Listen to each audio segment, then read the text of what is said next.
Thriving Beyond the Storm. What is this book you just came out with, Drew, that's supposed to help small businesses in this challenging time? Well, I'll tell you what happened, Martin. This book is the result of a number of different factors that came together. But what I realized was there were a lot of us as small business people that were kind of just stunned when this happened and didn't really know what to do and how to get our business going. After spending time in a number of different networking groups on Zoom and also, Facebook Live, those kinds of things, talking to people, I realized that there was a lot of wisdom out here with other people. And if I could get that and put it together and package it, it would be really helpful for other small business people. So who'd you decide to contribute to it? I mean, where's the sources? And yeah, well, that's really interesting. The actual idea came from a mastermind group that I'm in.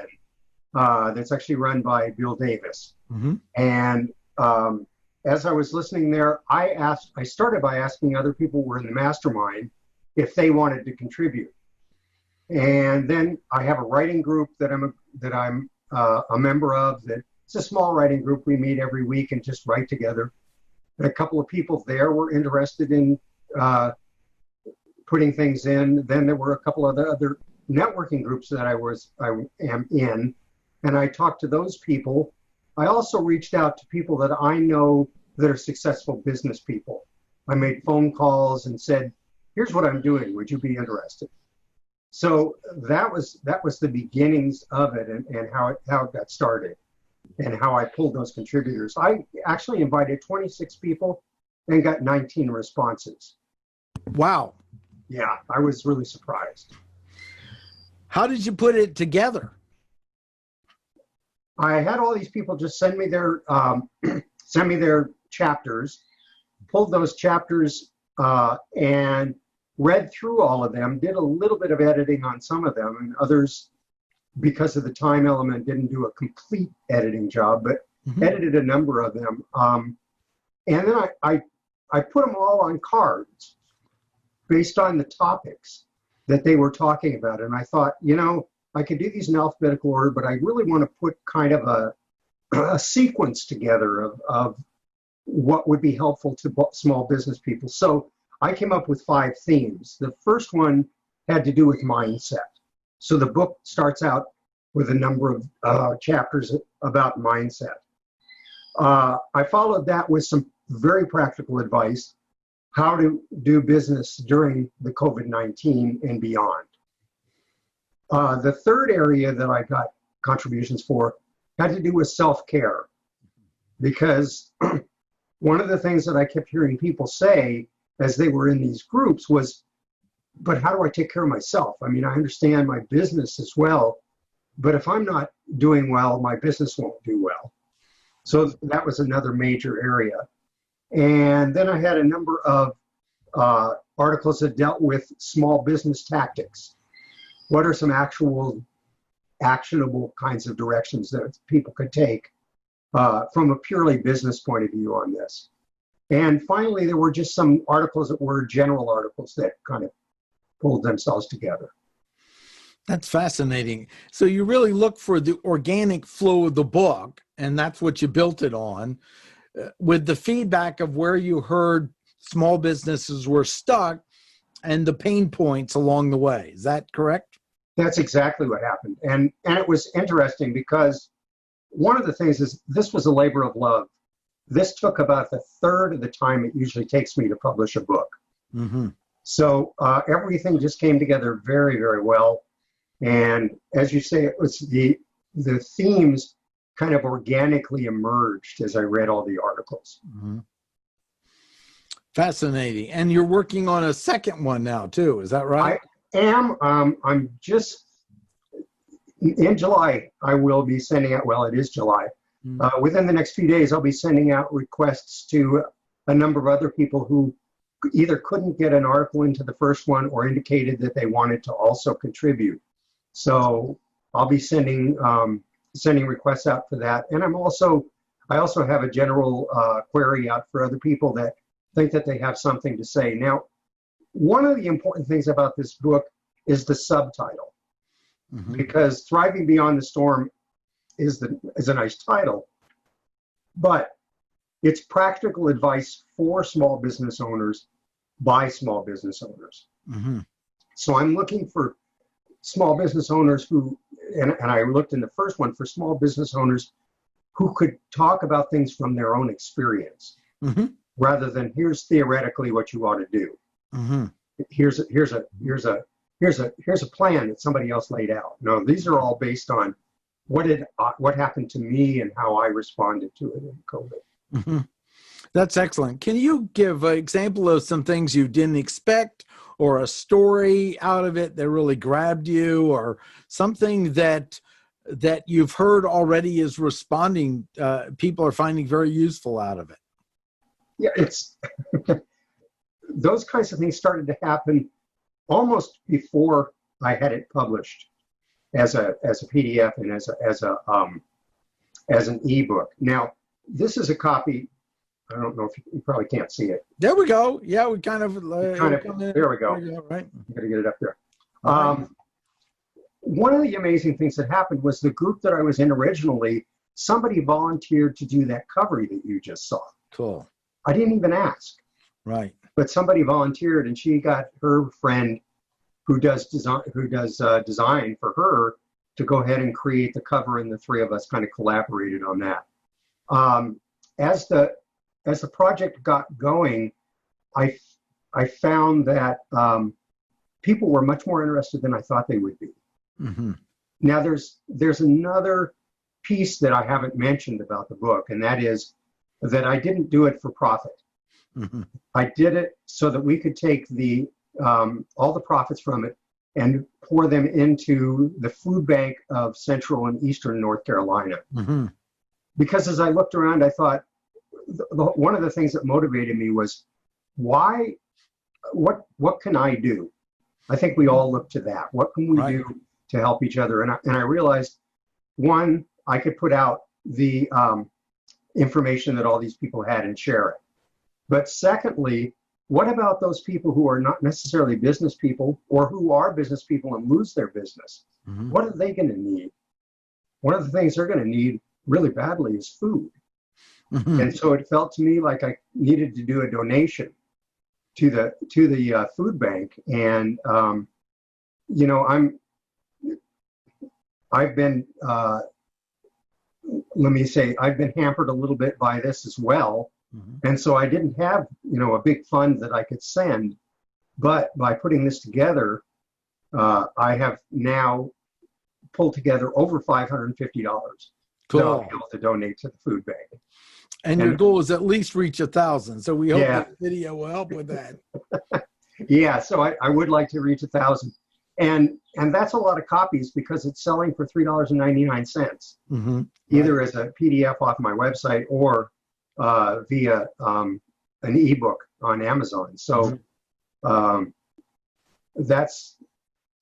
was another thing that surprised me, was the response to it. In fact, the first week and a half that we put it up, it shot up in Amazon to the top paid 100 books on Kindle, and actually hit #1 and stayed there for a day and a half. Cool. So the response really, really floored me. Outstanding. Any other stories or information you'd like to share on reading it? Some opening a page and giving some insights from it? I don't have a page to read you specifically. Right. I do have pages, but rather than talk about that, I want to talk a little bit about some of the more interesting pieces that were given to me. The first piece in the book is called The Looking Glass. It's by an Iranian woman, and she talks about what it was like for her mother to raise her during the war, with the bombs going off and the raids and all those kinds of things. And then she compares what it is for her today to deal with her child, and says that it's more difficult because it's not visible. And so it's made it much, much more difficult. And she's a fantastic writer, and I was really, really delighted with that. There's another piece that I really like that's done by a woman that was a flight attendant. And what she does is she talks about during Ebola and other previous crises and what happened in terms of the airlines during those times. So there's an interesting comparison there. Now, neither one of those are directly related to necessarily fixing your business, but they do give some perspective.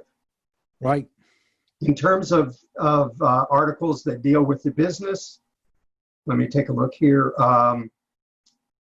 One of my favorites is one called The Power of Directional Accountability, especially in times of crisis.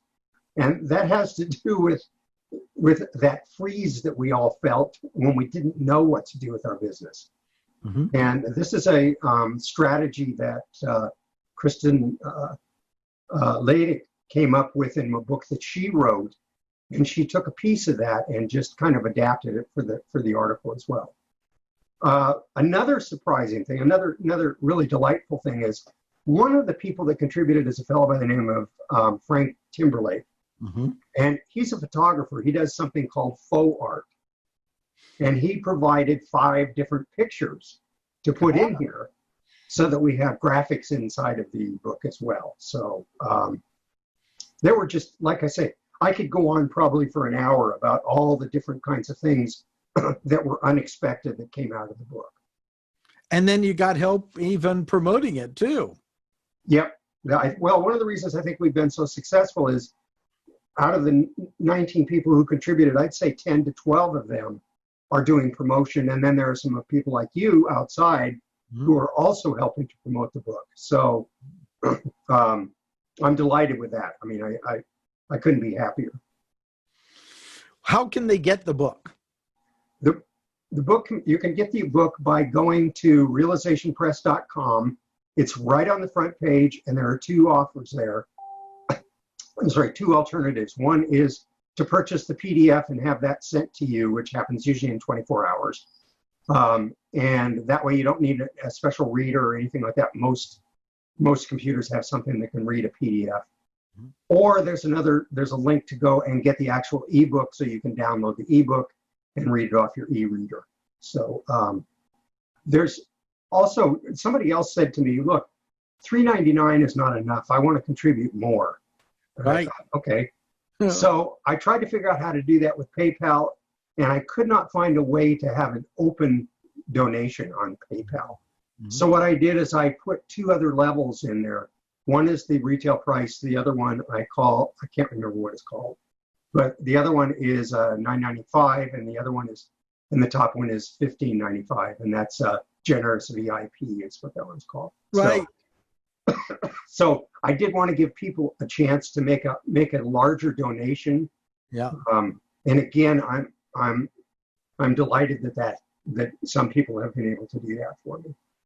And now, can they get it on Amazon as a Kindle? Is that right? Or yeah, it's on Amazon as a Kindle, and the link to that, there's a link on the front of my page that says link here to go get the ebook, and that's so that awesome. Then will take them onto the page that'll take them to the Kindle. That's excellent. I'll have the links below as well, so we'll get all those down. So check the area below this video to find them, and highly recommend it. My next job is to make sure to get it, read it, and write a review. But I've known many of the people that contributed. I know their work, and thanks for asking. I was busy helping other businesses at the time, so we'll see if I contribute in the next book. Well, I've got a few articles in the rough draft edit with my assistant to find out if they'd work. So looking forward. Great. Would you take just a few moments and mention your business, because you've helped me publish a book before, and some people I want to pay it forward to you, at least know you're available for hire and what you do. Yeah, I have a company called Realization Press, which you can see. Right. It's on the other side. There we go. There you go. And we help independent writers publish and prosper. And I work all the way from with some authors. I sit down and help them map out what the book's going to be about and take them through the process of the actual writing. Others come to me and the book's already written. And so then I do the publishing for them and get them set up and give them some ideas of some kinds of promotions that they can do. For the most part, we have 3 areas that we focus on, but if you look at the webpage, you'll see that I've published a lot of other kinds of things. But the 3 major areas are business, helping people to become more prosperous. So I have a number of books that are written about that. I have another area that is health and healing. So I've done some books that are health and healing. And the third area is professional athletes who've retired who've written books. Oh. And I'm finding that those books, even though they're written for professional athletes, have some incredibly helpful advice for all of us. Mm-hmm. There's one I'm working on right now called The Transition Game, or The Transition Guide. And it is by a retired professional basketball player. And it talks about how to transition out of your job and into what you're going to do next. And I think it's very important in a time like this, because a lot of us may be transitioning from what we were doing into something new that we want to do. And he has some really good advice there as well. So outstanding. Anything else you want to tell people? The reason I haven't done a paperback, there's 2 reasons I haven't done a paperback. One is that it's another step in the effort, and it would have slowed down getting the book out. Secondly, right now with everything being reconfigured at where they're doing printing, mm-hmm. It's taking much longer to get books out from Amazon mm-hmm. and from and to other places, Barnes and Noble and other areas like mm-hmm. that. It's taking much longer to get those books out. So sometimes up to 25 to 30 days. Mm-hmm. And I didn't want to wait that long. I thought it was more important to get this information out. So that's the only other thing that that I really do want to say, except for that I really appreciate the help that I've gotten from everybody so far, from contributors, from people who have shared the information as social media posts, the people who have contributed art, and the people who have just, backed me up and been excited about the project. Yeah, excellent. Well, I hope everyone who sees this will at least buy a copy if they just read it themselves or make it a donation of one of those different levels as well. And this is how we're going to get out of this, is reinvent ourselves to new levels and work together. This is not the time to be in isolation, but find ways to work together. And this is a real case study of just doing that. And I hope you will reach the $1,000 mark as soon as possible. Thanks so much for taking a few moments and meeting with me, Drew. This is exciting. It's my pleasure, Martin. And again, thank you for the efforts that you're making in the community to help create that sense of community. Because I think I agree with you. That's how we're going to get out of this, is through a sense of community. Yeah, excellent. Thanks. Thank you.